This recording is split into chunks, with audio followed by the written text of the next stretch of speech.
All righty, moving right along. Holly Cook is a partner at the ITAN Consulting and a member of the Red Lake Band of Chippewa. Prior to ITAN Consulting, Holly was a senior public affairs advisor at Holland & Knight, and prior to that, Holly served as the director of Office of Native American Affairs at the Democratic National Committee. Today, she will be introducing Katherine Archuleta. Where is Holly? There she is. Right on, Holly. Please welcome Holly.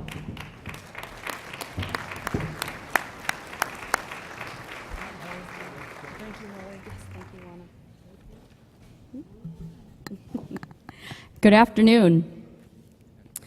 Good afternoon. I'm so honored to be here today to introduce Katherine Archuleta. She is President Obama's National Political Director for Obama for America, his 2012 campaign.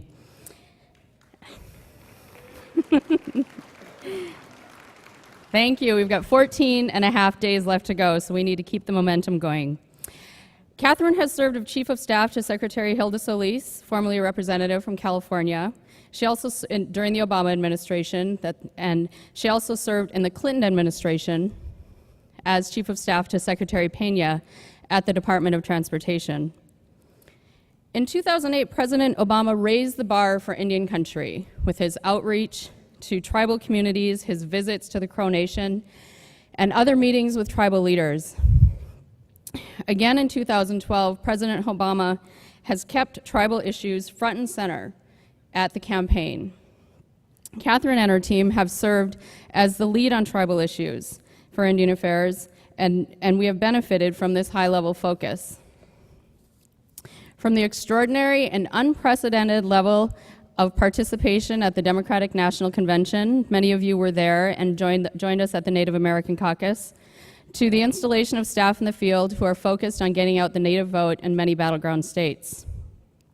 Katherine's long political history and deep roots in the West have added significantly to the number of high-level Obama campaign officials who have continued to ensure the voices of our tribal communities are heard. Please welcome Katherine Archuleta, the National Political Director for President Obama's 2012 campaign.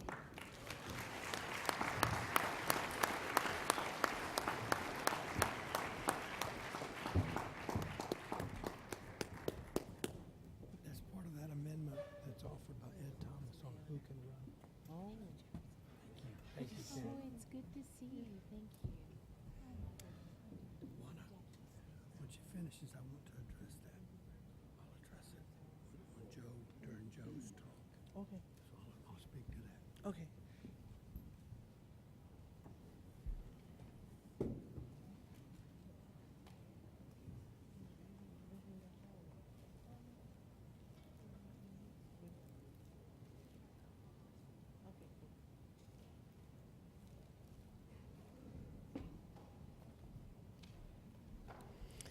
Thank you, Holly. Thank you for the introduction, and thank you for being our partner as we work to re-elect the president.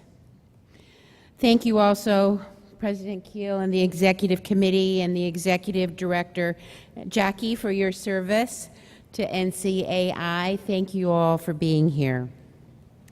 President Keel, you lead an organization that has so much to be proud of, from protecting tribal sovereignty to expanding opportunity for Native Americans. Thank you in all that you are doing and your dedication to moving our nations forward together. Thank you for those comments. Ladies and gentlemen, in 2 weeks, you will choose the direction we take as a country. And not just for the next 4 years. Indeed, it will affect Indian country for generations to come. In thinking about the election and our future, I was reminded of one of the president's youngest supporters, Corey, a member of the Tohatchi chapter of the Navajo Nation. Corey is only 17, but he understands the stakes. Earlier this year, he met with our New Mexico Native American Vote Coordinator to find out how he could organize his community for the president. We saw his passion and his dedication so we gave him the brightest green light we could find, and forward he went. That same weekend, Corey set up a booth in the parking lot of rural Tohatchi's only gas station. He handed out buttons. He talked with voters, and those folks drove away knowing something they didn't know before. This election is personal for this 17-year-old. And for a small community, knowing Corey as well as they do, I'm sure this election got a little more personal for them too. It's certainly personal for Barack Obama.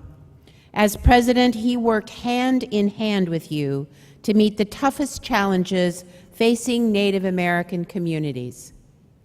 He knows exactly where Indian country stands and what it needs, and he hears your concerns directly from you. At the White House Tribal Nations Conference, for example, for the last 3 years, representatives from every federally recognized tribe are invited to interact directly with the president and his advisors. While the challenges we face are historic, and there are many, President Obama believes we can overcome them when we understand that we are all in it together. It's because Indian country got out the vote in 2008 that he became our 44th president in the first place. And from day, absolutely.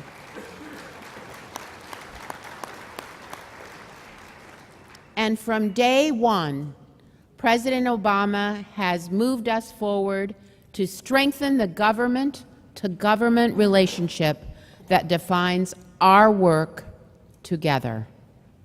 That relationship has strengthened in every step we've taken to improve the economic and health security of Indian country together. By signing the Cobell Settlement, President Obama ended a 15-year-old class action lawsuit.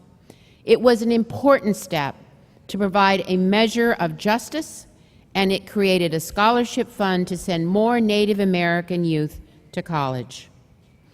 And the President is reaching other settlement agreements that will turn the page on claims of government mismanagement of tribal trust accounts dating back for more than a century. You made those changes possible. President Obama signed the Hearth Act because he believes when we give tribes greater control over their own lands, we encourage job creation and economic growth, and we promote community development. You made that happen. He also believes that we can't stand still when Native American women are 3.5 times more likely to suffer from violent crimes. And he signed the Tribal Law and Order Act to provide new resources and training to tribal law enforcement handling domestic violence and sex crimes. This law also takes steps forward to prevent and treat the causes of violent crime, including alcohol and substance abuse. And President Obama is fighting to authorize the Violence Against Women Act that would empower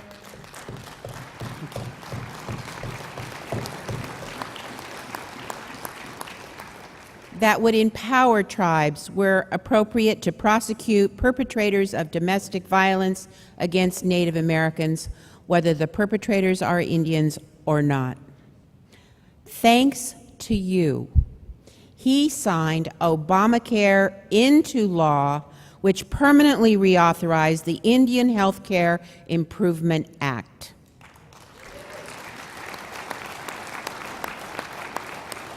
And you know that this is modernizing Native American healthcare system and making quality healthcare accessible to more Native Americans. We have come a long way in a few short years, but President Obama believes that we have more work to do if we're going to expand economic opportunity that for too long has eluded too many Americans and Native Americans disproportionately. The economic crisis in Indian country has built up decade upon decade, leading to a staggering 80% unemployment on some reservations. This crisis didn't happen overnight, and it won't be solved overnight. But from day one, President Obama has been working with you to lay out a foundation for an economy built to last, where hard work pays off, responsibility is rewarded, and everyone has a fair shot to succeed, especially Native Americans. The President's Recovery Act put thousands of young Native Americans and veterans to work over the summer and helped them get the training they need to succeed in the workplace. The President knows Native American-owned small business owners have long faced barriers in access to credit and the tools they need to start and grow businesses. That's why he launched the Council on Underserved Communities under his Small Business Administration, and he made sure it included tribal representatives so that your local business owners have the resources they need to create jobs and strengthen your local economy. He has signed 18 tax cuts for small businesses to help them invest in new equipment and provide health insurance to their employees and hire new workers, including tax credits for small businesses to hire unemployed veterans. He also has a plan for the Veterans Job Corps. It would help returning service members apply their skills to nation building right here at home. As teachers, as police officers, as firefighters, and as construction workers. Serving those who served us is nothing to you, is nothing new to you. Historically, Native Americans have served in our armed forces at a higher rate than any other group. That includes many of you right in this room. Your president, President Kiel's service has spanned 2 decades. He is one of 80,000 Native Americans who've served our country in Vietnam. Tens of thousands fought in other wars, and 30,000 are in uniform right now. To all of our veterans here today, if you could just stand or raise your hand. Those of you, thank you.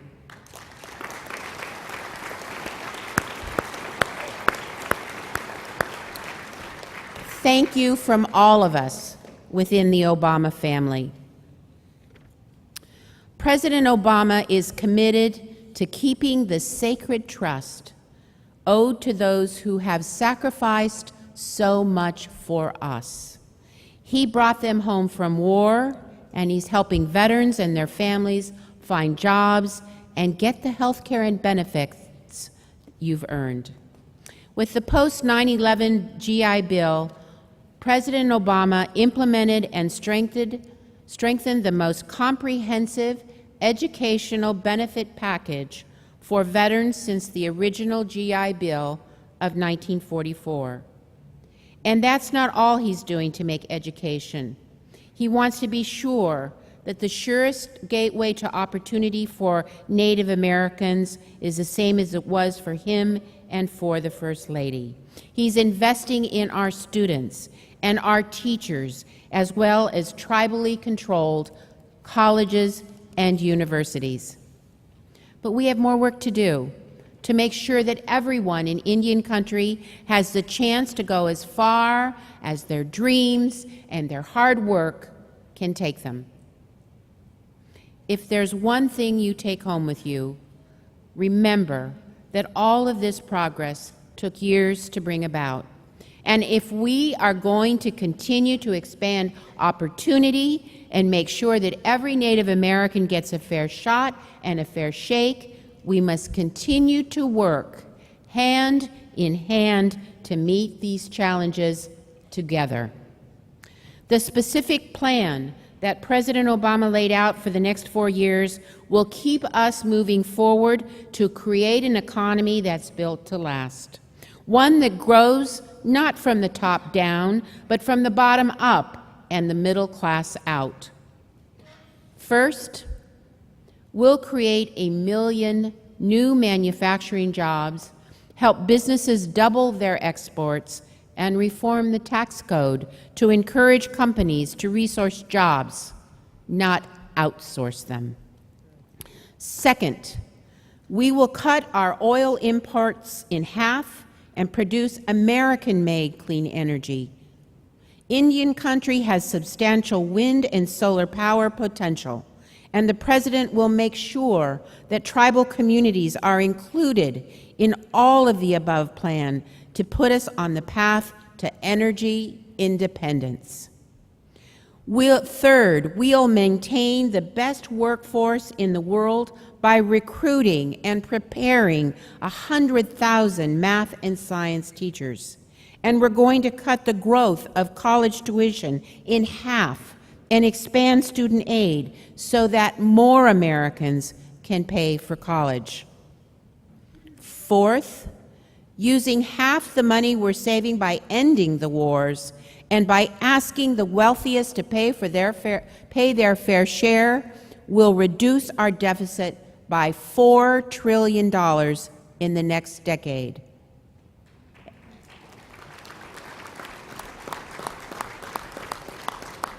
And fifth, with the other half of those savings, we will invest in rebuilding our roads, our bridges, our runways, and our schools, and this means jobs. Not only will we create jobs now, we're going to make sure our economy is built for the long term. We're going to make sure it rewards those who are working hard to get into the middle class, because we need results that build strong and vibrant Native American economies. We are on the right path, and we can't afford to turn back now. We can't go back to the same top-down economic ideas that crashed the economy and made the ladder to economic success in Indian country harder to climb. We can't go back to the time when your voice wasn't heard in the White House. We want to keep moving forward, and we're going to have to work hard for it. In 2000, everything came down to just 537 votes in Florida. This election promised to be just as close. So when you go back home, join the millions of people who are getting out there and making their voices heard. Join a 17-year-old young man named Corey. I'm sure that you've already had some conversations like the ones he's been having with his friends and his neighbors. And if you live in Tohatchi and buy gas at the Mustang General Store, you might have had that conversation with Corey himself. And maybe you passed him on the highway into Window Rock, Arizona, for the big Navajo Nation Fair, standing proud next to the Obama signs he saved from 2008. Now, Corey isn't going to turn 18 before November, so he can't vote. But he understands the power of every vote. So I ask you to bring his message home. Register to vote. Tell your neighbors to register to vote. Send them to vote.barackobama.com if you have any questions of where or when or how to vote, because it's never been more important. The progress we've made to strengthen our nation-to-nation relationship is on the ballot in November. We've got to protect it, and we have to continue to build on it. So when you look down that ballot, and when you're looking at the names of President Obama and his opponent, I want you to think about your children and your grandchildren. Cast your vote for Corey and for your own children. Cast your vote for their hope and for the future you want for them. The voice of Indian country has made the difference before. You have the power to do it again. The stakes could not be harder, and it is up to us to move forward for tribal communities and every community throughout the land. Because, like for Corey, it's personal. It's all about all of us being in this together and moving forward together. Let's build this future together, nation by nation. And because no one can speak to the President's vision for that future better than the President himself, I'd like to share this video with you.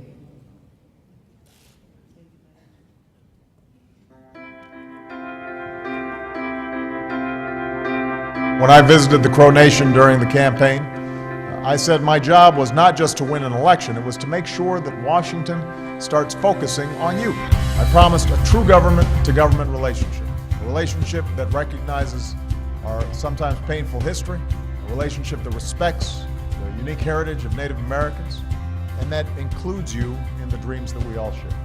I told you I would bring tribal leaders to Washington to develop an agenda that reflects your hopes and your concerns. This new relationship represents a major step forward. It is change.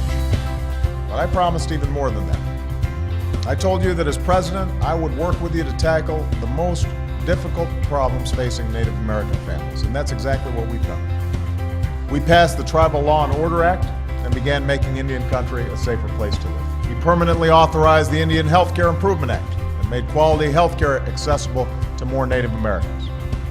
We streamlined leasing regulations, which will lead to more homes, more businesses, more renewable energy on the reservation. So we should be proud of what we've done together. But of course that should sharpen our resolve to do even more. Because as long as Native Americans face unemployment and poverty rates that are far higher than the national average, we're going to have more work to do. And I wake up every day focused on how to get this economy growing and create jobs for every American, faster. That's why I proposed the American Jobs Act, to help all Americans, including First Americans, make it through these tough times. It's why my administration has addressed the obstacles that are unique to Indian country by guaranteeing loans for homeowners and small business owners and tribes. So we've made progress together, and a lot of that progress is possible because of all of you. It'd be nice to say that the work was done, but we know the truth. We haven't solved all our problems. We've got a long road ahead. But I believe that one day we're going to be able to look back on these years and say that this was a turning point. This was the moment when we began to build a strong middle class in Indian country. The moment when businesses, large and small, began opening up in reservations. The moment when we stopped repeating the mistakes of the past and began building a better future together. One that honors old traditions and welcomes every Native American into the American dream.